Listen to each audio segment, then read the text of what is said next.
This one is cute one. Uh, about how we gather information and then put our life bet on it, right? It's like this one is something that really matters because how we really obtain information, held our ground on it, and then defending on it. So uh, let me go through a few examples and then I'll highlight what do I mean by holding our ground on things that on facts and data that is loosely absorbed or communicated. It's it's I don't know how to say it. It's kind of the thing, right? It's usually uh, it is our classic mindset is that we should depend on somebody else to tell us what to do. So we will be doing that.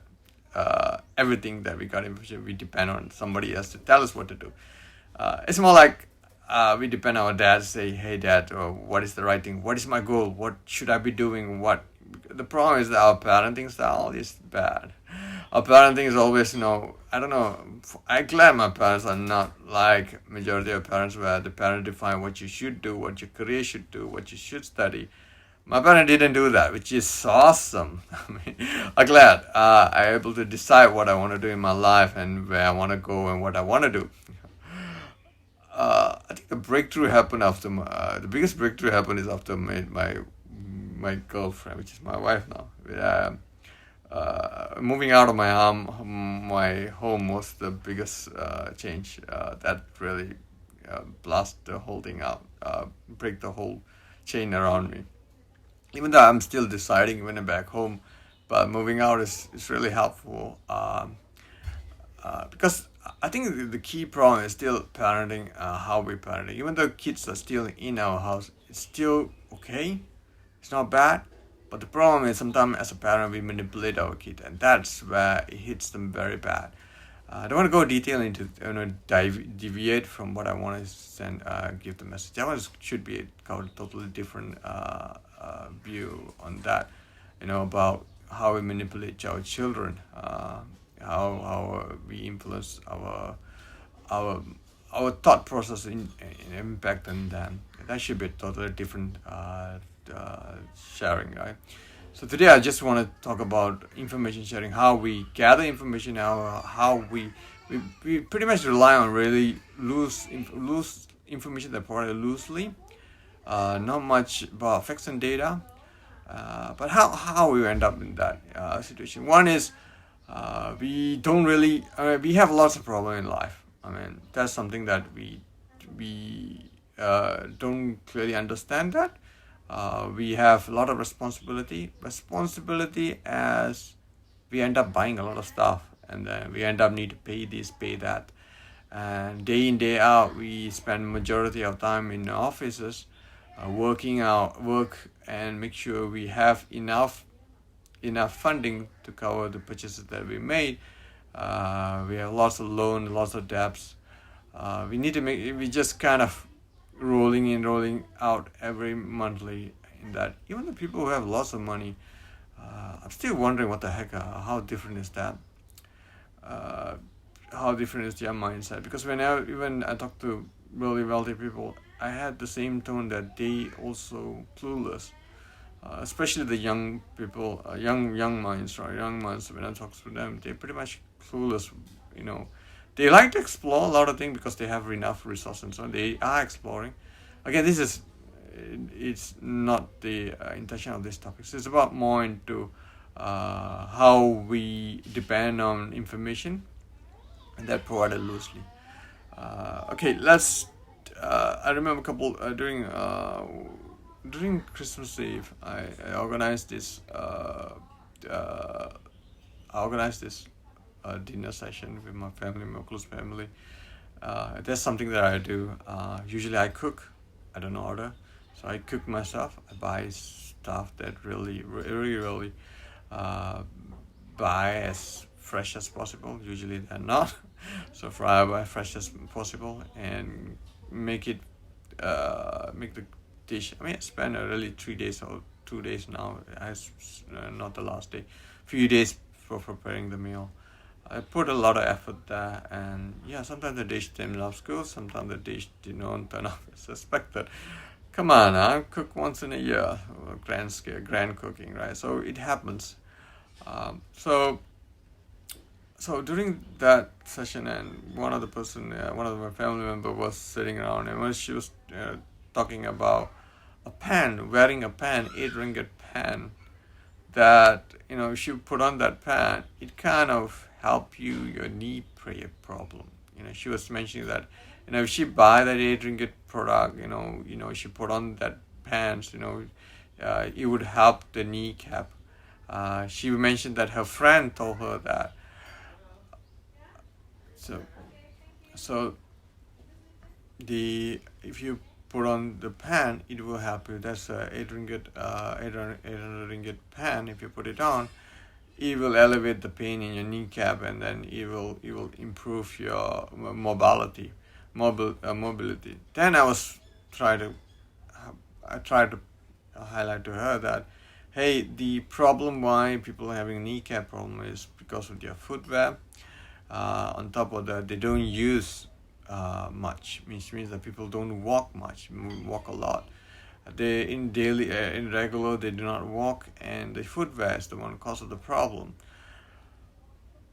But then throughout the discussion, what I've been noticed is that I could be wrong. Okay, I'm never right. I always have the tendency to assume that I'm not. I have the tendency to believe that I do not know things.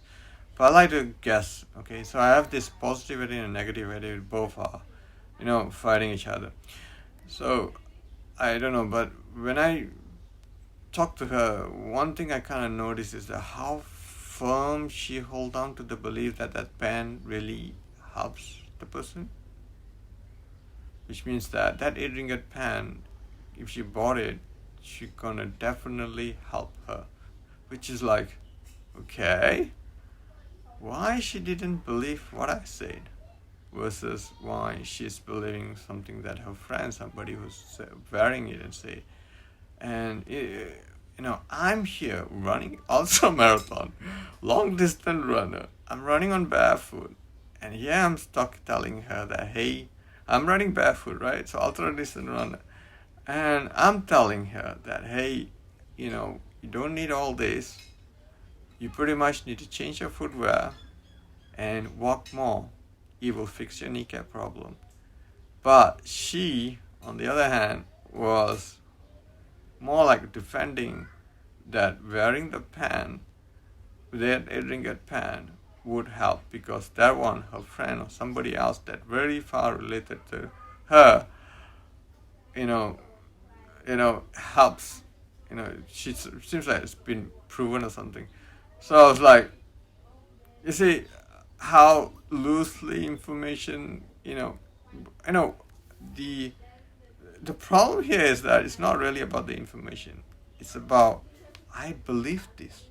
How the heck you challenge what I believed in? You see, it's not about facts or not facts, right? It's the information gathered loosely to begin with. But then accidentally people are fighting for that information, supporting that information, make that information legitimate. And something that, I don't know, I've often found very troubling, that people, it's like if you have something, some information, even you grab it loosely from somewhere, you people end up fighting it because it becomes your source of information, not somebody else's source of information. I also had the other part of the problem is that I remember years ago I was telling about God to my mom.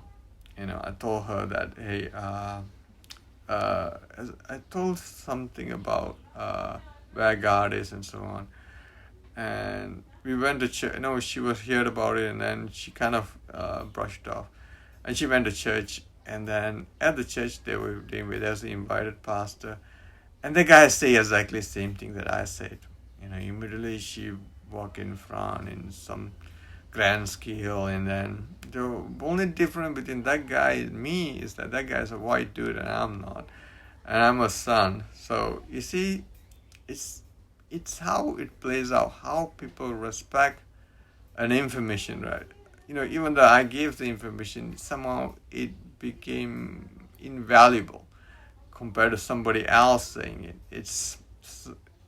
It's how people perceive information. That's a key problem. People don't see that as a problem because they're not learning.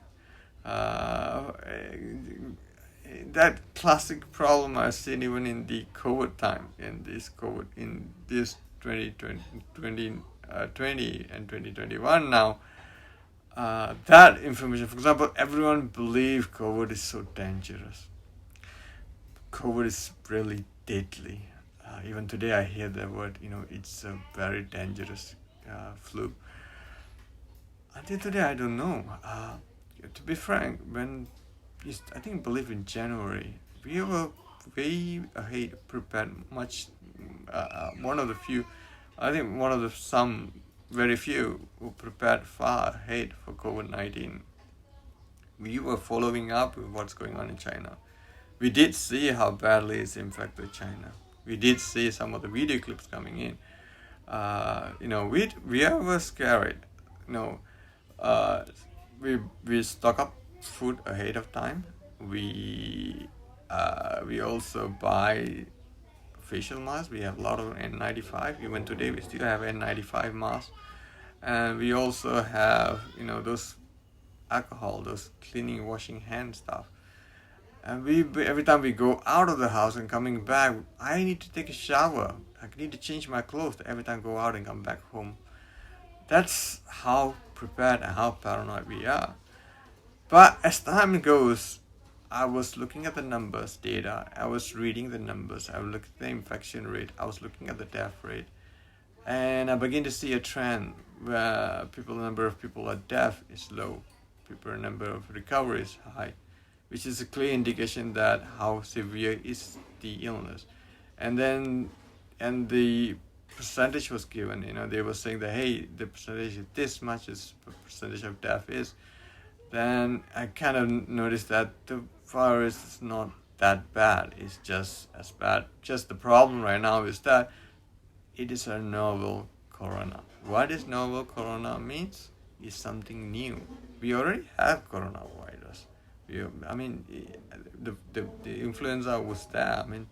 The flu is common flu. Just that this is a new type of virus. Our body is not used to it. So how our body react when a new virus comes in? Overreact. This is why you will see when an autopsy performed, body overreact to a new virus. So what will happen when the body overreact? It try to defend our system, our body, try to keep our body alive and try to defend it. But during this time, if we do something stupid, again, it means anything. During the time when your body react and we do something stupid, means that we go take something that really try to control it without knowing the cause of the problem, why our body reacting in such way. It will further damage our body response. I'm not a medical specialist, but how I understand how the body works, based on how I understand my own understanding how our body works, is that if something like this, right? So your body going to respond. One is your body response. None of the drugs or medication that we have today are certified for COVID-19. None. I don't know where any one of the medication that's certified for that. So we're pretty much using whatever available today, whatever drugs and medication today we have, try to just trial base, put in use for COVID-19 treating. No choice, because that's the only drugs and medication we have. Either it's certified for treating COVID or not. We just relying on it, which I believe is the major cause of death. I'm not the medical specialist, or I'm not even the person in the ER or ICU who looking at the patient who's dying. But that's what I believe it is. Okay, that's my belief. So with that, where was I? Yeah. So that's how. Then we noticed the trend. The trend wasn't that bad. and then we drop our guard. We used to guard, like I mentioned, right? I used to, if I go out, I need to come back home, full change the shirt, wash my hand for so many times, and then take a shower. If I go out, come back home, I need to take a shower, change my shirt, wash my hand. That's the protocol. I drop all the guard because I noticed that, hey, this virus is not as severe as the earlier one. The SARS virus, that's deadly. So because of that, what we did is that we dropped this guard. We just, we didn't bother much about it at all. This is where we feel relaxed. People this is why I brought the story early on about how we influenced the information. People who leached on for the first phase of the information are still holding tightly for it. Even though the data they are really clearing, yeah, but I don't really understand what's so bad about it. Yeah, I don't know. Again, I really wish I'm wrong. Today is January, I think it's January 10 or something. I don't remember the date. So mark this. No, I could be wrong. So I really wish I'm wrong. But I don't think so I'm wrong. Yeah, let's see how it goes.